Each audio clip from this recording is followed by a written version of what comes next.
no sábado, foi debatido aí um pessoal bem mal educado aí numa página aí. Diz que vi um post lá que o Marcos Draconato chama. Claro que os desigrejados têm que estar desigrejados mesmo, não são crentes, né? Eu queria dizer que até o diabo é crente. O próprio a carta de Tiago fala que os demônios creem e temem, né? E eu digo para vocês, é verdade. Mas ainda mais eles, os demônios e o próprio Satanás, o diabo, tem que crer mesmo. Porque eles foram expulsos lá do Monte Santo de Deus, né? Como diz Ezequiel 28 e Isaías 14, né? Deixa eu só compartilhar aqui, meus irmãos. Então, só um tempinho que eu estou compartilhando aqui nos outros grupos aqui. E daí a gente já começa a bater um papo aqui, tá?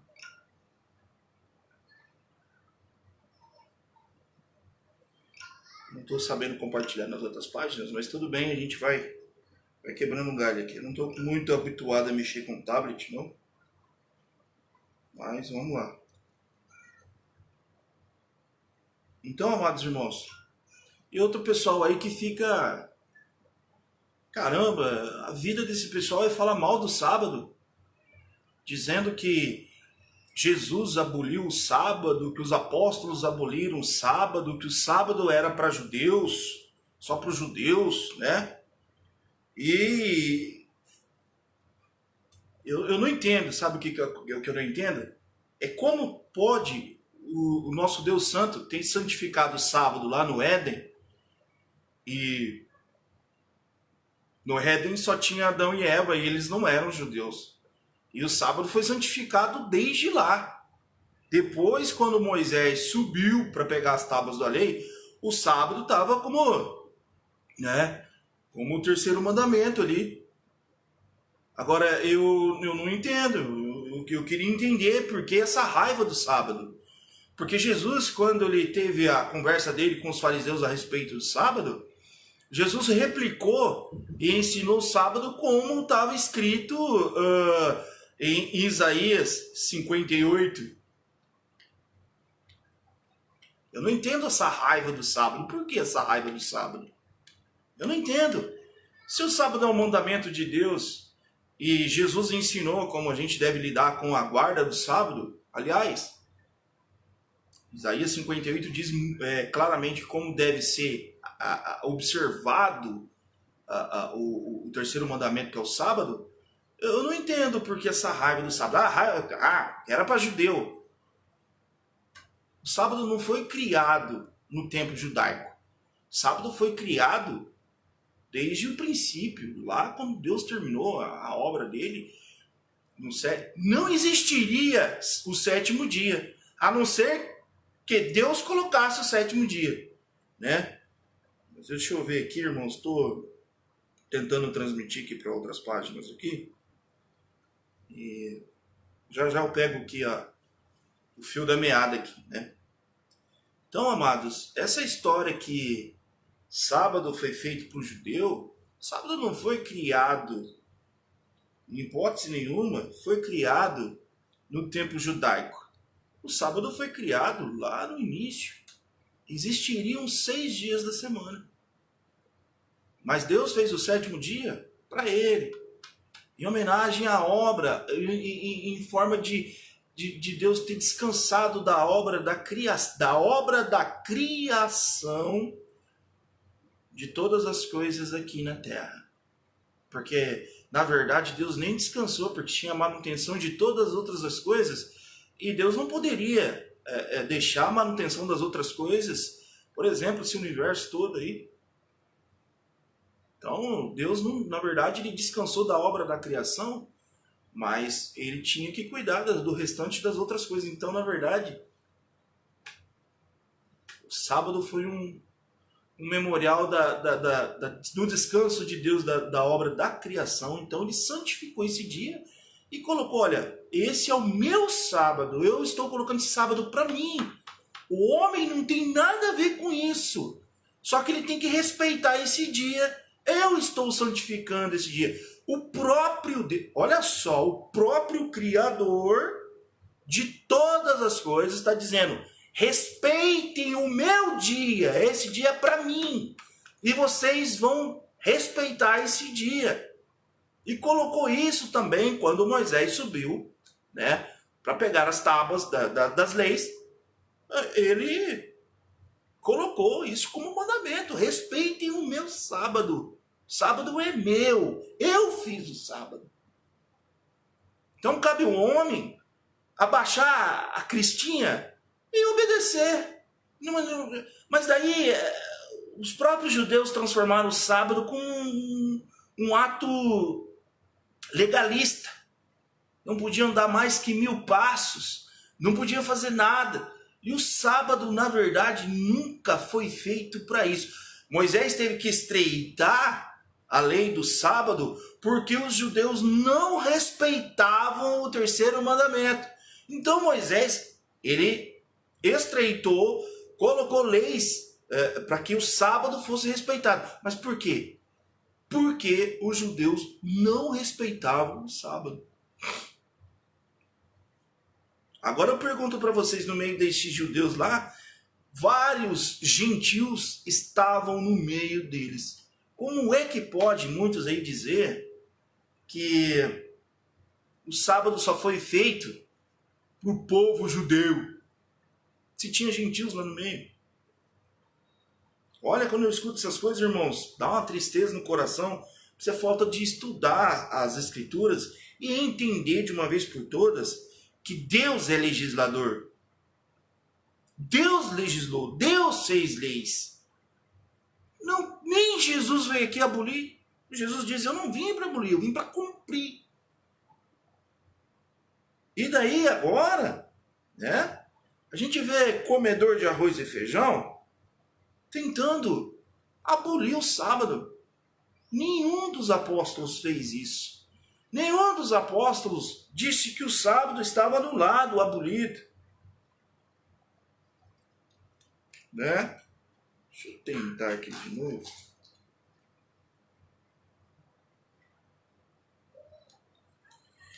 Então vamos lá.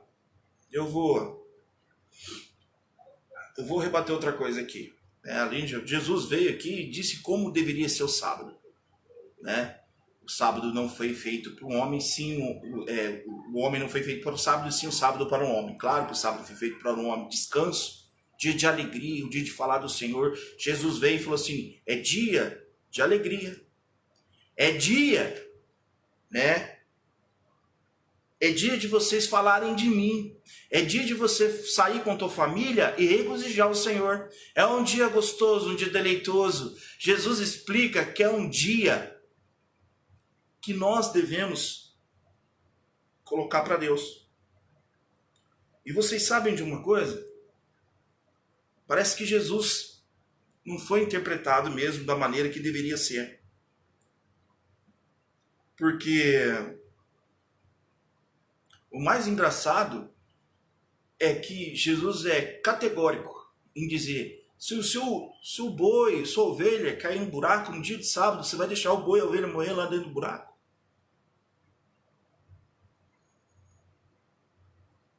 Pois é, gente, é o dia de fazer o bem. Jesus curava, Jesus andava, ele fazia as curas, ele fazia os milagres dele.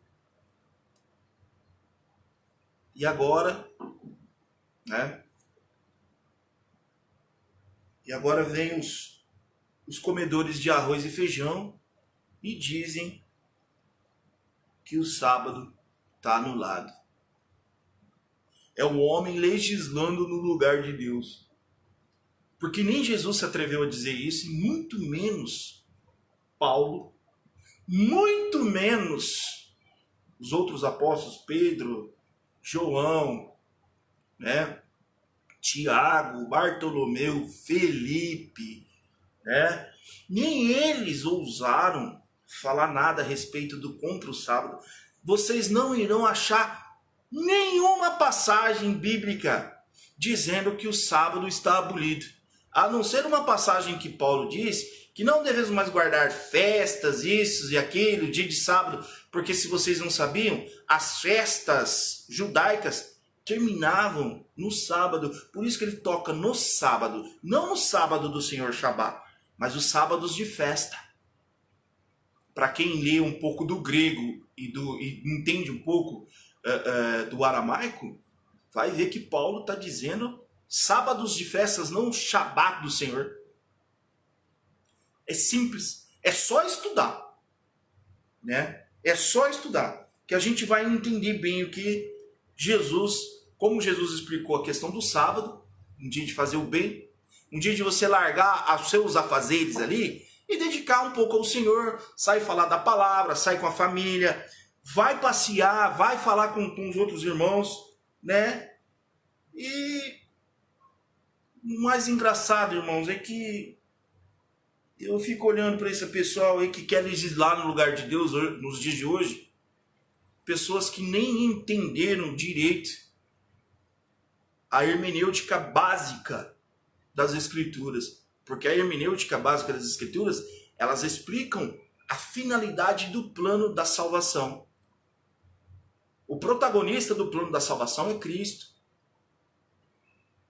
Deus bolou todo esse plano e executou através dos profetas, através da lei, através dos próprios, aquele pessoal que foi juiz.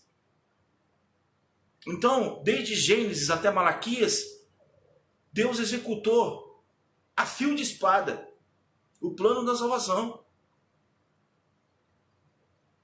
E agora, né, que Deus é um Deus organizado, ele não é um Deus que é anarquista, um Deus que não gosta de lei, Deus gosta de leis. Por isso que ele deu os 10 mandamentos. Porque os 10 mandamentos, ele legisla todas as leis morais da Torá. Que eram 613 preceitos. 10 preceitos eram os 10 mandamentos e os outros 603 eram preceitos morais, incluindo o sacerdócio, a lei do sacerdócio, a lei dos rituais, a lei do sacrifício de animais, da aspersão do sangue.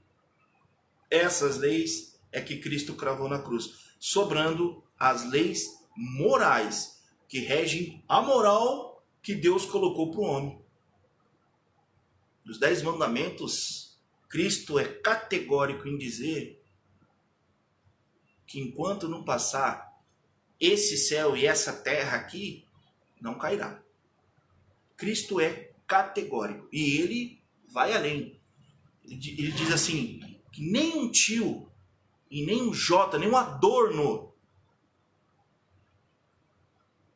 das escrituras, nem da língua hebraica, que tem cheio de adorninhos, vocês repararam já que na língua hebraica tem cheio de adorninhos ali.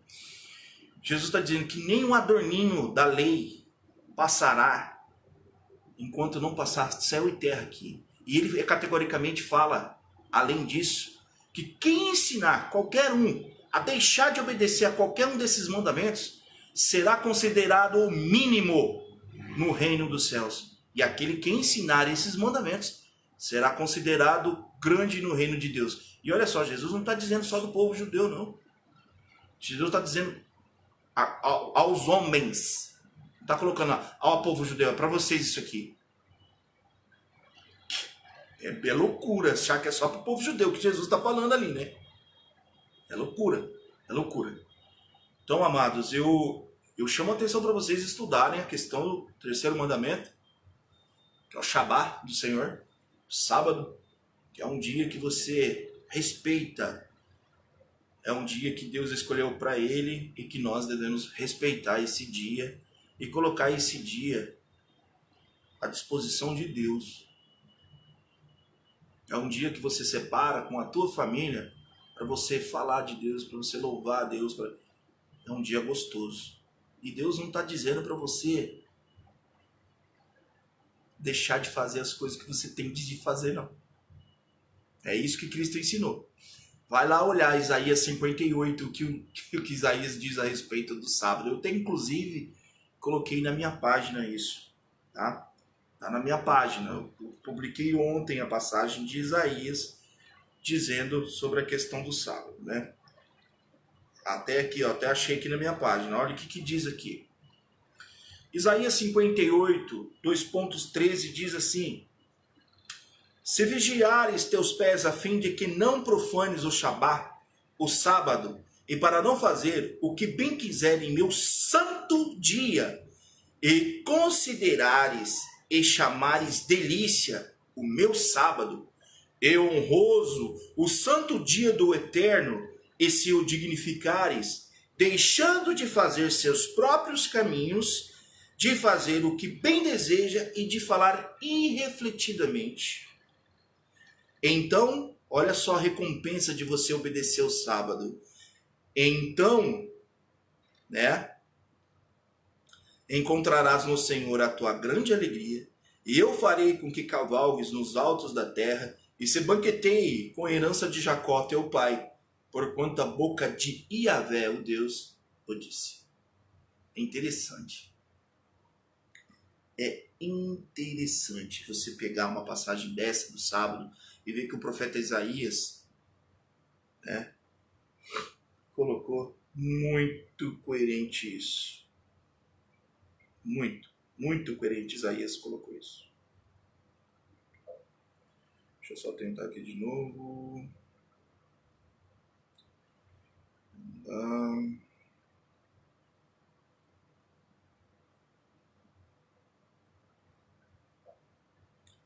Amados, eu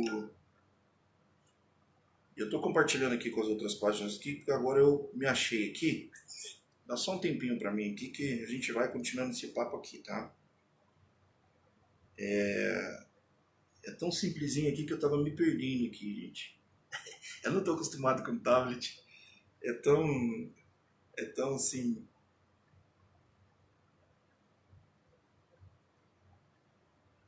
Então vamos lá. Então eu já compartilhei nas outras páginas aqui. Então, amados, olha só que coisa interessante. Ontem, Marcos Graconato soltou uma das pérolas dele, né? Que ele vive soltando as pérolas. Olha só, gente. Vocês vão perguntar pra mim assim: ô Leonel, você é um desigrejado? Palavra feia. Nem existe no dicionário essa palavra, mas tudo bem, eu vou aceitar isso como um popular ativo de palavra, né? Vamos lá. Sim, eu não obedeço ordens de paredes e templos e cartilhas. Eu não recebo ordem de cartilhas de homens. Eu não recebo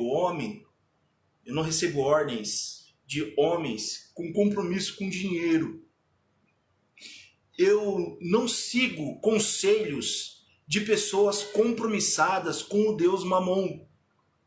Eu não sigo conselhos de pessoas que usam de subterfúgio do evangelho para ficar rico e para se engrandecer financeiramente nas costas de pessoas mais humildes. Eu não admiro nem um pouco nenhuma denominação religiosa. Eu não tenho admiração por parede de tijolo, pedra e cimento. Eu não tenho. O meu compromisso é com o Evangelho de Cristo, com as Escrituras e com Deus. Mas você vai perguntar para mim, Leonel, você segue conselhos de pessoas mais velhas no Evangelho? Sim, eu sigo.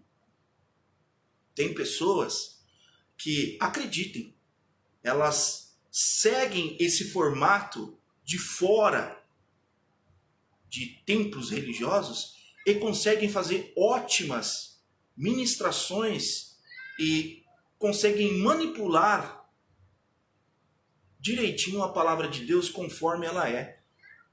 Irmãos velhos de caminhada, irmãos esses que têm muito discernimento espiritual e sabe que a igreja de Cristo não está presa em tijolo, cimento e areia e telhado. A própria palavra eclesia, no seu original grego, significa chamados para fora, não chamados para dentro. E se a gente pega o exemplo de Cristo, quando ele começou a difundir o seu evangelho, a gente vê que Cristo, ele ministrou a sua palavra em campos abertos. Geralmente eram lugares de ampla imensidão, na beira do Mar Morto, na beira do Rio Jordão, no Mar de Tiberíades. Cristo muitas vezes colocou o barquinho na beira da praia ali, o pessoal se assentava na beira da praia e Cristo ensinava ali na beira da praia, a céu aberto. E os apóstolos seguiram o mesmo formato, fazendo discípulos e montando reuniões locais. Por exemplo, na casa de Lígia era uma reunião local. Na casa de Prisca e Áquila era outra igreja formada. Mas era um formato, era dentro de casas e fora do templo, do pátio ali dos gentios. Os apóstolos ensinavam ali. Não, eles não formaram nenhuma denominação. Quando as cartas direcionadas de Apocalipse para as 7 igrejas eram igrejas que tinham nas cidades. Era o nome da cidade. Não tinha nenhum nome de denominação criada por homem. Não era lá a Igreja Assembleia de Deus, não era isso, não era aquilo. Não era. Quem criou esses nomes, fantasiou esses nomes aí, né? A gente sabe que houve ali uma tremenda perseguição na igreja. Depois que os apóstolos morreram, a igreja foi totalmente perseguida. O único imperador que parou com essa perseguição foi Constantino, mas com o interesse de transformar a igreja, de colocar a igreja no mesmo patamar, junto com o governo. O governo montou essa igreja chamada Católica Apostólica Romana e ali ela deu a diretriz. Mas a igreja de Cristo não está debaixo disso. A igreja de Nosso Senhor não está debaixo de direção de homem. Está debaixo da direção do Espírito. Do Espírito Santo. Então, amados, eu não gosto quando toca em Marcos Graconato. Eu não gosto que toca no Tio Nico, né, o Augusto Nicodemos. Eu não gosto daquele Paulo, não sei das quantas lá, que o Silas Malafaia vive se pegando com ele aí. Eu até esqueço dele. Silas Malafaia, então.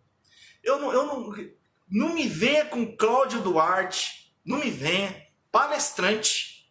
Não é envolvido mesmo realmente com a palavra de Deus. Olha, gente, esse pano de fundo chamado igreja que temos hoje em dia aí, para com isso. Para. Eu tenho vergonha do que eles fazem com o evangelho. Eu tenho vergonha. Vergonha. Porque isso não pode ser chamado de evangelho. Então, quando fala de Marcos Graconato, onde proteger, ele diz que o Marcos Graconato tem uma denominação que ele não recebe dízimo. Mentira! Marcos Graconato tem sim parte nos dízimos da presidência da igreja onde ele... Claro que tem. Esse povo não faz nada de graça, não. De graça estou eu aqui e os outros irmãos ali que fazem ministrações de pregação sobre o evangelho, da palavra de Deus. Esses sim fazem um trabalho voluntário. Os irmãos que estão comigo aí sempre, o irmão Ulisses, o irmão Sacha, o irmão Sanjo, o irmão Fernando, temos aí o pastor Newton, tá tudo na minha página, pessoal. Esses eu tiro meu chapéu. Esses sim fazem um trabalho voluntário. Claro que tem outras pessoas, eu estou citando pessoas assim que estão mais... Mas existem outras pessoas que realmente fazem um trabalho bonito, um trabalho de excelência, um trabalho bacana, sem cobrar R$1. Não cobram 1 centavo para ajudar um irmão, para levar a palavra de Cristo, para ir socorrer um necessitado. Esses eu tiro meu chapéu. Esses entenderam qual é a missão. Em falar em missão, eu estou com um texto aqui. Estou com um texto aqui até inclusive de Lucas, até vou ler para vocês, queria pegar um pouco isso aqui para a gente dar uma destrinchada nisso aqui, para vocês entenderem o que Cristo queria quando ele comissionou 70 discípulos, qual foi a ordem que o Cristo deu para esses 70 discípulos. E eu falo uma coisa para vocês, irmãos. Choca, viu? Porque não vai ter nada a ver com o que você vê nos dias de hoje. Você quer ver uma coisa? Então eu vou ler aqui todo... Vamos destrinchar aqui todo esse capítulo 10 do Evangelho de Lucas. Então vamos lá. Lucas capítulo 10 diz assim: havendo passado esses acontecimentos, o Senhor nomeou outros 72 e os enviou de 2 em 2 adiante dele, né? E a todas as cidades e lugares que ele estava prestes a visitar. E Cristo lhes recomendou, o dono da igreja, o nosso Cristo, o eu sou, o verbo encarnado, aquele que é a ressurreição e a vida, vai dizer assim, ó: a seara é grande, mas os trabalhadores são poucos. Rogai, pois, ao Senhor da plantação que mande obreiros para fazerem a colheita. Portanto, ide. Eis que eu vos envio como cordeiros para o meio dos lobos. Olha só. Não leveis bolsa, nem mochila de viagem, nem sandálias, e a ninguém saudeis longamente pelo caminho. Essa parte aqui, saudeis ninguém pelo caminho, porque o judeu, principalmente o homem, ele tinha de costume, quando ele ia saudar outra pessoa, ele ficava muito tempo conversando. Eles ficaram aí quase meio dia conversando. Isso é da tradição judaica, tá? Eles fazem isso até os dias de hoje. Assim que entrares numa casa, dizei em primeiro lugar, paz seja para esta casa. Se morar ali um filho da paz, e a vossa bênção de paz repousará sobre ele, caso não haja, ela voltará para vós. Permanecei naquele domicílio, comei e bebei do que for oferecido, pois digno é o trabalhador do seu sustento. Aqui está salário, mas se você pegar perto dos originais gregos ali, é sustento. Digno é o trabalhador do seu sustento, não de você ficar rico levando o evangelho. Não é para você enricar, não é para você tirar do mais pobre, não é para você escalpelar o mais pobrezinho só porque você se julga mais... porque eu sou o pastor, eu tenho que viver no bem bom, porque o melhor da terra é para mim, e aquele irmãozinho ali, eu vou orar para ele, para Deus que, né, Deus tenha misericórdia. Por favor. Continuando aqui. Permanecei naquele domicílio, comei e bebei do que for oferecido, pois digno é o trabalhador do seu sustento. Não andeis a mudar de casa em casa. Quando entrares numa cidade e for ali bem recebido, alimentai-vos do que for colocado diante de vós. Se hoje em dia um pregador vai lá pregar, quer hotel 5 estrelas, churrascaria, quer ficar no bem bom e quer receber um cachê de 10, 15 mil ainda por aquela pregação. Isso se chama malandragem, canalice. Por isso que eu não estou debaixo de cimento, areia e cal igual esse povo aí. Eu não estou, eu tenho pavor. Não me venha falar de pastor dessas denominações para mim. Eu tô até tampa com esse povo aí. Estão me entendendo? Por isso que eu não me dou ao luxo de falar de pastorzinho de denominação religiosa. São 40 mil denominações evangélicas ao redor do mundo. E todas elas têm uma cartilha própria. E eu não estou debaixo de cartilha criada por mão humana. Eu não sigo denominação religiosa e não gosto. Não me agrado de pastor evangélico. Pastor para mim é uma outra coisa. Pastor, na verdade, quando Pedro, Paulo, os apóstolos vão mencionar o dom do pastorado, do presbítero, que presbítero no grego significa mais velho, mais experiente, eles não estão colocando esse sem vergonha aí não, tá? Então, amados irmãos, olha só, permanecer naquele domicílio, quando entrados ali na cidade forem bem recebidos, alimentai-vos do que for colocado diante de vós, curai os doentes que houver na cidade e proclamai-nos, o reino de Deus está à vossa disposição, né? Então, é o seguinte, amados, é muito bem simplesinho o nosso bate-papo aqui sobre isso. Vamos lá. Hoje eu quero ser o mais contundente possível com vocês. A igreja de nosso Senhor Jesus Cristo, o Messias, o ungido de Deus, que o teu pastor ele não é ungido do Senhor, não. Quem é ungido do Senhor é Cristo. A sua autoridade espiritual é Cristo. Não é o comedor de arroz e feijão, está lá em cima do púlpito e muitas vezes está lá de olho na saia da irmãzinha, está lá tendo caso, está lá maltratando, está lá roubando, está lá deixando os fiéis mais inocentes, mais humildes, numa situação mais difícil ainda. O que me deixa intrigado é que esse povo pensa que isso é ser igreja de Nosso Senhor, esse povo está muito enganado. A igreja de Cristo, como diz em Atos dos Apóstolos, no capítulo 2, do versículo 36 ao 47, diz que a reunião, quando os apóstolos começaram a fazer a reunião, eles tinham tudo em comum e dividiam os seus bens e propriedades entre eles. E os apóstolos ajudavam a dividir isso para beneficiar todos. Todos. Atos dos Apóstolos. Peguem aí na Bíblia de vocês. Atos dos Apóstolos, no capítulo 2, versículo 34 ao 47, realmente diz isso. Diz que eles tinham tudo em comum e se reuniam e vendiam suas propriedades e colocavam à disposição dos apóstolos para que fossem distribuídos, para que todos tivessem equidade, igualdade. Por que é que essas denominações de hoje em dia não fazem isso?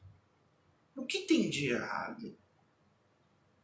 Por que eles não ajuntam tudo que eles... Eu não sou contra se fosse dessa forma.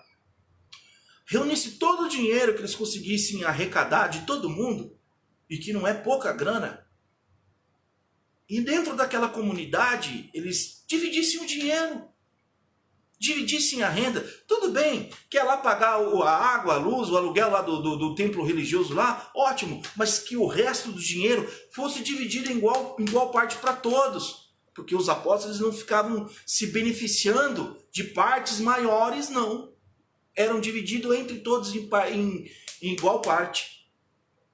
Por que não é feito isso? Por que não é dessa forma? Por que não é do jeito apostólico? Quando os apóstolos morreram, e cada um teve o seu mártir, a não ser o apóstolo João, que morreu velho na ilha de Patmos, né, escrevendo a revelação do Apocalipse. Os apóstolos, depois dos seus martírios, foi entrando um povo que começou a se interessar em não ser perseguido mais. A igreja foi se difundindo, foi crescendo, debaixo de muita perseguição, mas mesmo assim a igreja crescia imensamente. Todos os imperadores, após a morte, até durante a vida dos apóstolos, mas depois da morte dos apóstolos, todos eles, até Constantino, inclusive o próprio Constantino também perseguiu a igreja. Se eu não me engano, foram 4 imperadores que perseguiram a igreja de Cristo.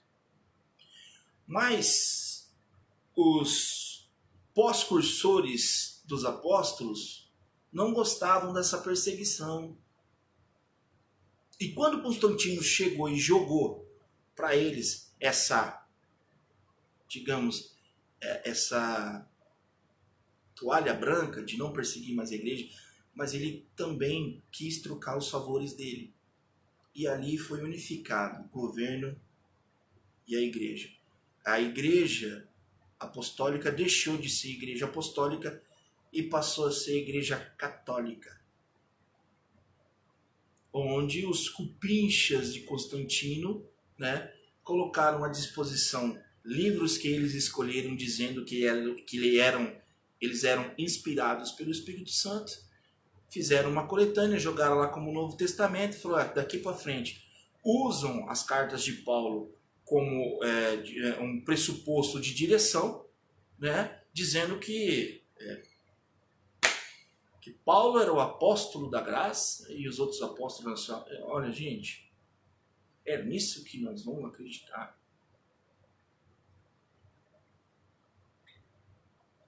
Não dá, né? Não dá, é muita... Por que não voltar no formato apostólico? Por que a gente não volta para os moldes da igreja verdadeira de Cristo? Sabe por quê? Sabe por que muita gente não quer voltar? Porque, primeiro, muita gente não quer largar o pecado. Muita gente não... Naquele tempo lá, o nego largava do pecado, o Espírito Santo vinha e detonava mesmo. O Espírito Santo não admitia que a igreja de Cristo ficasse com membros mergulhados, chafurdados no pecado, fazendo o que queriam. Segundo, não dá lucro. Se voltar nos moldes da igreja apostólica, não dá lucro, não dá dinheiro. Porque se voltar para lá, vai ter que dividir tudo entre todos. Conforme Atos dos Apóstolos, capítulo 2, versículo 32 a 47. Sabe por que esse povo não volta lá para aquele formato?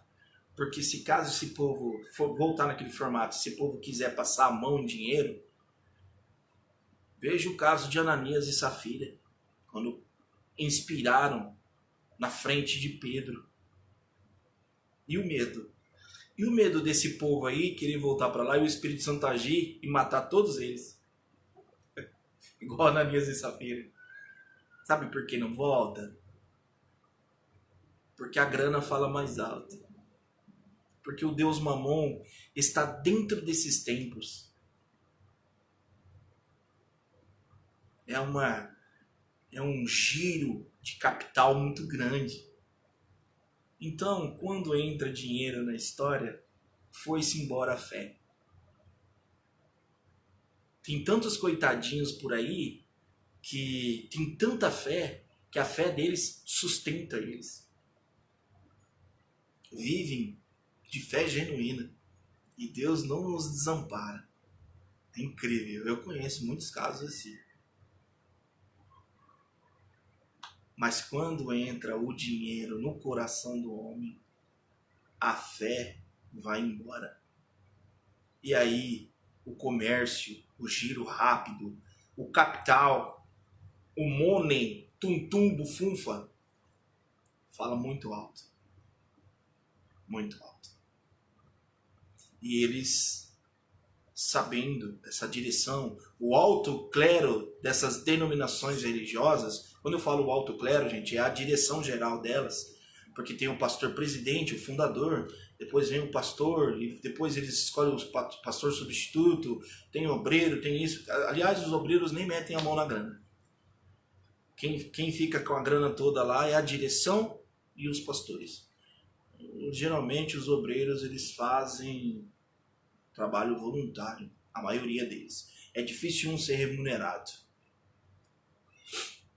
E rola grana. E rola muito dinheiro. E aí, Quando eu chego de sola nesse pessoalzinho que fica protegendo pastor denominacional, acham ruim. Você tem inveja. Eu não. Eu tenho muita pena dos membros que estão lá dentro dessas denominações, sendo totalmente crucificados. Estão sendo escalpelados, estão sendo chafurdados, estão sendo totalmente tosquiados. Esses dias atrás eu vi num post no Facebook um rapaz do lado de um botijão de gás, acho que vocês até viram esse post, que ele tá do lado de um botijão de gás, né? E tá escrito lá as opções que ele tem. Tenho só esse dinheiro do dízimo, devo ou não devo comprar o gás? Claro que deve comprar o gás. Porque Deus é um Deus misericordioso, é um Deus todo-poderoso. Deus não quer dinheiro para ele. Ele quer que você use o seu dinheiro para sustentar os pobres. Deus não quer que você pegue o teu dinheiro e dá na mão de pastor nenhum.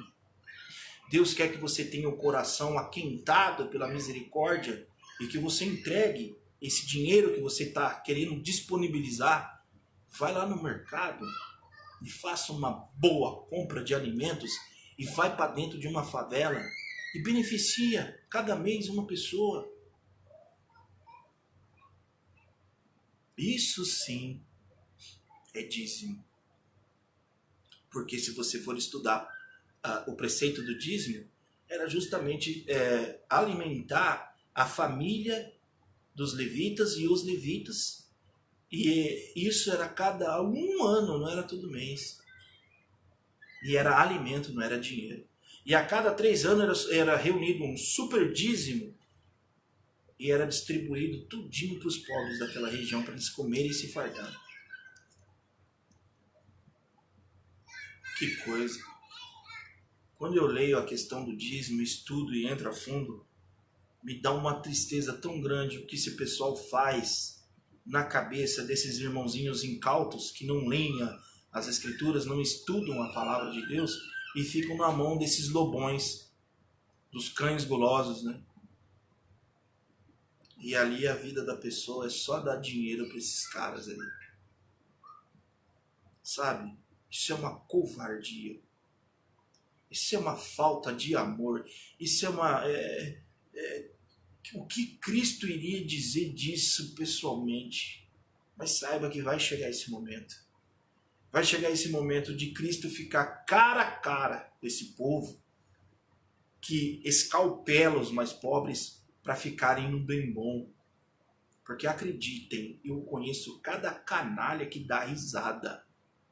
Eu já vi canalha chegar com um dinheiro de oferta dentro de uma pizzaria e pagar 3, 4 pizzas pro pessoalzinho da diretoria ali e dizer, dinheiro a gente tem. Um plaquê de dinheiro de oferta desse tamanho no bolso. E comer pizza e tomar chopp. Acreditem, toma um vinho a rolé. Com dinheiro, de repente, daquela viuvinha que reuniu tudo que tinha aquele mês e debaixo de uma chantagem espiritual tão grande, ela vai dar tudo que sobrou do salário dela.